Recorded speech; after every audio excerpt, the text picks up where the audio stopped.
Halo 4 here. Bring your friends here. This is going to be the shortest Halo 4 in a nutshell in a 5-minute and 40-second video I can possibly offer you. It's based on the multiplayer review I have for Halo 4, everything from the graphics to map design and game type design. Overall, with the graphics, I think it's probably one of the best looking games on the 360 other than Skyrim off the top of my head as far as what really looks polished and finished. So very good eye candy once you pop in the game and get started. As far as the map design for multiplayer, I'm not really too happy with it. There's a lot of tight corner spaces in which to hide, although I'm not saying there are abilities that you choose to counter this, such as Promethean Vision and having radar when you're zoomed in, but it won't keep someone from camping in a spot, therefore limiting the overall fun feeling of multiplayer gameplay. As far as the weaponry, the weapons in Halo 4, I think the guns have improved since Halo 3 and Reach, although it is refreshing to have the battle rifle and the DMR in the same game. Giving the player the choice and balancing the two weapons together was the right move, I believe, just because with Reach it was really turned off when I didn't have the BR and had to choose this shitty ass DMR. I just didn't like it. It didn't really feel right to me. Also, giving brand new weapons in the game was a new twist, such as the sticky detonator and much more to choose from. Also, do note that the sniper is much harder to use, I believe, in previous games. So good snipers will really shine in this expansion of Halo. And another thing to put down on your notepads is that snipers will not make or break the game because of that in general. So even though power weapons are nice to have, you can still have a decent fight with a sniper and possibly come out on top depending on your skill. As far as the game type I'm playing right now, it's a enhanced / shittier version of free-for-all that 343 came up with.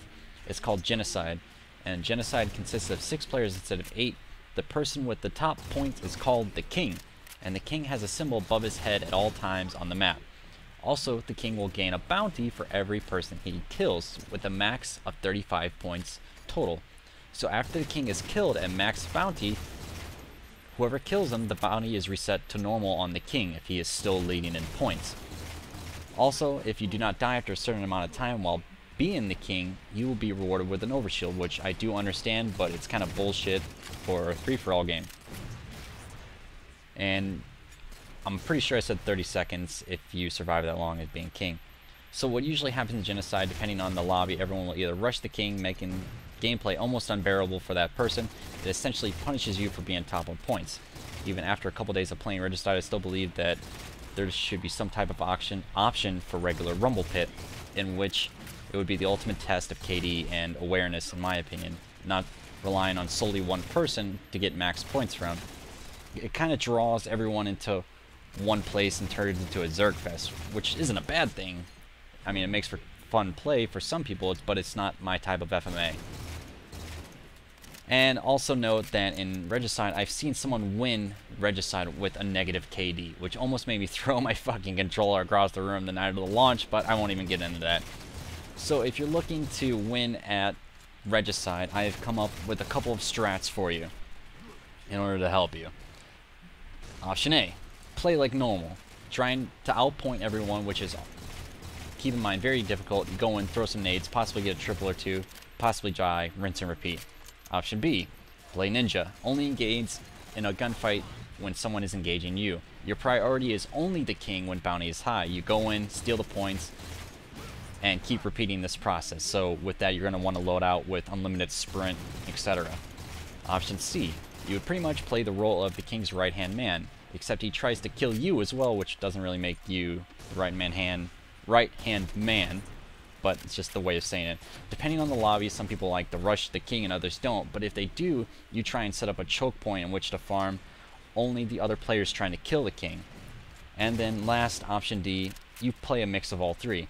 Instead of having your priority solely on the King, you wait for others to try and take the bounty, but instead you use those players to make the King weak for you prior, therefore getting max amount of points from them and the King. Although this option would be the most difficult, and you would need a very specific support tools and packages to pull it off, but if you do, tailing for that purpose would definitely be worth it. Depending on the lobby, I use pretty much all of those strategies, and it works out really well for me. Although I don't agree with Regicide in general, and it's almost like a love-hate, because I literally hate playing Regicide.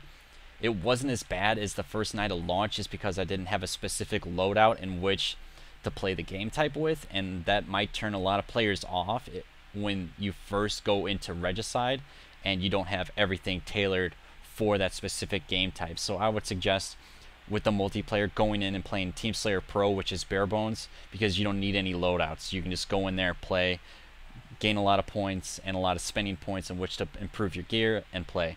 So that's my opinion in a nutshell. I'm Bring Your Friends. Give it a like if you enjoyed it, share it with your buddies, and I'm out of here. See you guys.